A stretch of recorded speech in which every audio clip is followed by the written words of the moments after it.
BNP chairperson Begum Khaleda Zia দোয়া রোগ মুক্তি কামনায় ইফতার ও দোয়া মাহফিল আয়োজনে ভাদা ইউনিয়ন বিএনপি আজমির উপজেলা।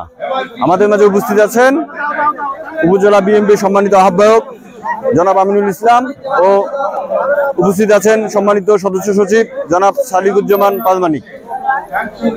দেখতে দেখতে রমজানের শেষ প্রান্তে চলে আসলো।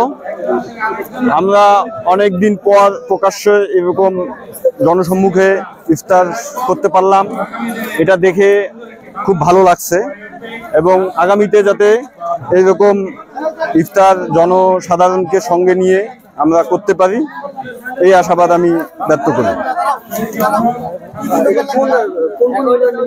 এটা শুধুমাত্র আমাদের ভাদা ইউনিয়ন বিএনপি, অন্যান্য ইউনিয়নে হচ্ছে, তবে এখানে ভাদা ইউনিয়ন বিএনপি এর অযুগ্ম সহযোগী সংগঠন একত্রিত হয়ে আমরা এই ইফতার মাহফিলের ও দোয়া মাহফিলের আয়োজন করেছি।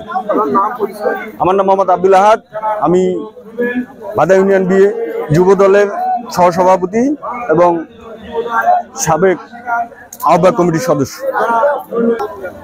না, আজকে তো আমরা বহুদিন পর এখানে যেহেতু এটা ভাদা ইউনিয়ন, এটা কুরমার ইউনিয়ন, এখানে আমরা একত্রিত হয়েছি আজকে, এই জন্য অনেক আনন্দ বোধ করতেছি। এই ধারাবাহিকতা যাতে বজায় থাকে এই কামনা করতেছি। হ্যাঁ, এই আপনার সারা বাংলাদেশেই হচ্ছে চলমান, ওয়ার্ড পর্যায় থেকে ইউনিয়ন পর্যায় পর্যন্ত এটা চলমান বিএনপির কর্মসূচি অংশ হিসাবে এটা করা হচ্ছে। ইউনিয়নের পর্যন্ত 60টি হয়েছে, ভেলাবাড়ি বাকি আছে, ভেলাবাড়ি হলে এটা সারা বাংলাদেশে কেন্দ্রীয় কমিটির কর্মসূচি হিসাবে আমরা যে সারা বাংলাদেশে যে আমাদের 8টি যে 4,500 ইউনিয়ন পরিষদ আছে, আমাদের পার্টি থেকে ঘোষণা করা হয়েছে 4,500 ইউনিয়ন পরিষদে আমাদের ইফতার মাহফিল হবে এবং ওয়ার্ড পর্যায়ে ইফতার মাহফিল হবে। তার এই ধারাবাহিকতায় আজকে আজিজবাড়ি থানার ভাদা ইউনিয়ন বিএনপি আজকে এই ইফতার মাহফিলের আয়োজন করেছে। আমরা সর্বস্তরের সাধারণ মানুষ, খেটে খাওয়া মানুষ সকলকে নিয়ে আমরা ইফতার মাহফিলের আয়োজন করেছি এবং সেখানে আমরা দীর্ঘ 16টি বছর আমরা এভাবে খোলামুক্ত আকাশের নিচে দীর্ঘ 16টি বছর স্বৈরাচার পতন সরকার ক্ষমতা থাকাকালীন সময় আমরা এভাবে ইফতারের আয়োজন করতে পারি নাই। আজকে মানুষ বাঁধ ভাঙা সবাই একসঙ্গে হয়ে আজকে একত্রে খোলা আকাশের নিচে বসে আমরা ইফতার করতেছি। এজন্য আল্লাহর কাছে লাখো কোটি শুকরিয়া আদায় করি। আমরা আগামী দিনে আমরা ইফতার মাহফিলের মধ্য দিয়ে আমরা একটি স্বৈরাচার মুক্ত, ফ্যাসিস্ট মুক্ত গণতান্ত্রিক সরকার, জনগণের প্রত্যক্ষ নির্বাচনের মধ্য দিয়ে একটা পরিচ্ছন্ন নির্বাচন আশা করছি যে এই প্রত্যাশা আমরা রাখছি। সেই সাথে আমরা চাই বাংলাদেশের ভাগ্যের আকাশে যত কালো মেঘ আছে সবগুলো সরে গিয়ে যেন আমরা একটা পরিষ্কার একটা বাংলাদেশ দেখতে পাই। সবাইকে ধন্যবাদ।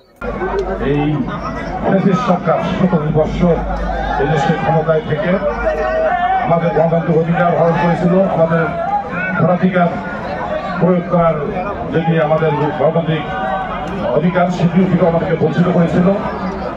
এটি আমাদের যদিও এই ব্রিটিশ সরকারের পতন হয়েছে, এখনো ব্রিটিশ সরকারের প্রেতাত্মা দেশের ভিতরে এবং বাইরে সচেতন করে যাচ্ছে। এই জন্য আমাদেরকে সদা সচেতন থাকতে হবে।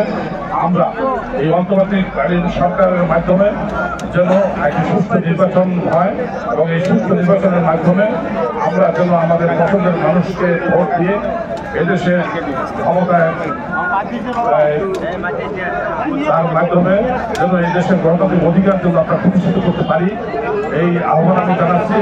পাশাপাশি আমাদের আপনারা সকলে দোয়া করবেন, আমাদের চেয়ারম্যান তারেক রহমানের জন্য সকলে দোয়া করবেন, আমরা প্রত্যেকের জন্য দোয়া করি।